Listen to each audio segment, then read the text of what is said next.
Justice for Adonai. He is a symbol of modern Ethiopian youth.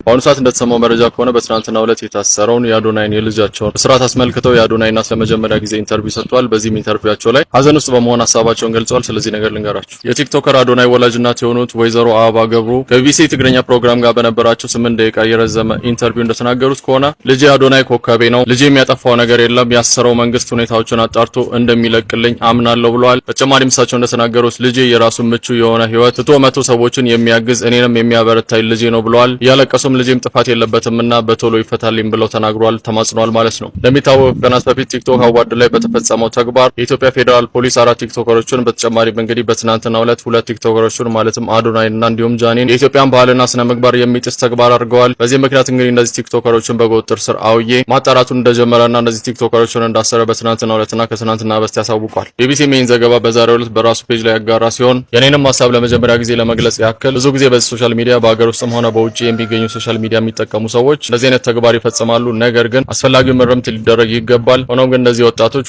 ናቸውና ያጠፋሉ። ስህተታቸውንም አርመው ይቅርታ የሚጠይቁ ከሆነ በይቅርታ ሊታለፉ ይገባል ብዬ አስባለሁ። ካጠፉት ጥፋት የሰሩትን ጥሩ ነገሮችን በመመልከት በይቅርታ ቢታለፉ መልካም ነው ብዬ አስባለሁ። ይህ የኔ አመለካከት ነው። ያው ጉዳዩ በህግ የተያዘ ስለሆነ ህግ የሚወስነው ነገር ይሆናል። አዶናይ ጃኒና ናፒ ዛሬ ችሎት ቀርበው ለማግኘት እየነበርና ፌደራል ፖሊሶች እንግዲህ ጉዳዩ ባለባበስ የኢትዮጵያን ሴት የማይወክል አለባበስ በሚል ነው ተጠርጥረው የገቡት እና ያው ሁላችንም እንደምናውቀው አዶናይና ናፒም ሱፍ ነበር የለበሱት። ጃኒም እንግዲህ የኢትዮጵያን ባህል የሚያንጸባርቅ አሪፍ ቀሚስ ነበር የለበሰች። ያን ያክል የሚያሳስብ አይደለም ማለት ነው። ግን ለ14 ቀን ምርመራ እንዲደረግ ጊዜ ስጡን ብለው ፌደራል ፖሊሶች እስከ 14 ቀን ሊቆዩ ይችላሉ ብዬ አስባለሁ። ነገር ግን ከዛ በፊትም ፈጥነው ሊወጡ ይችላሉ። ጋይስ ይሄ ትልቅ ተስፋ ነው። ደስ የሚል ዜና ነው ብዬ አስባለሁ። ባለባበስ ነው የተወነጀሉት። ኖርማል ነው የለበሱት። ጀስት ምርመራ ጥያቄ ነው።